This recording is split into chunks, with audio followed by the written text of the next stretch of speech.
Okay, so everyone's been freaking out about that viral art exhibit with the colorful house, so let's go see if it's actually worth visiting. So the show is by this artist Doho Suh, and his work is all about the idea of home, but not the curl up on the couch and get cuddly kind of way, more of a what even is home, especially for people that have lived in multiple places in their life. And I know it's kind of a funny concept for me because I've lived in London since I was 19, so it does definitely feel like home now, but not in the same way that the US still does. Okay, so this is the art that he's best known for.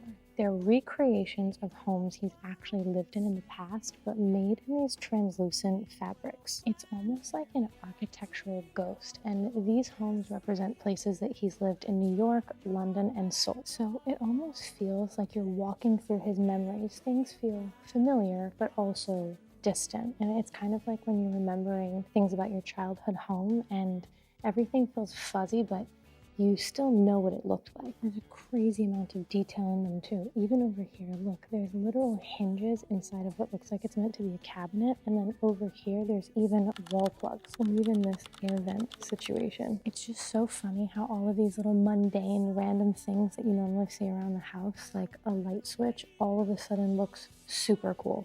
But I think the most heartwarmingly haunting detail is this. So this is a paper reconstruction of his childhood home in Seoul that he created by wrapping the real house in mulberry paper and rubbing it in graphite for months to get all of this detail. How cool is that? Like, can you imagine how hard it must be to get all the detail into these intricate parts of the roof? The coolest thing about it is that even though this is about his version of home, it also feels super personal to the person seeing it because you start thinking about your version of home and how the places that you've lived and you've been have shaped you into who you are now without you even realizing it too. So yeah, the internet wasn't lying, and take my word for it, you should definitely check out this show.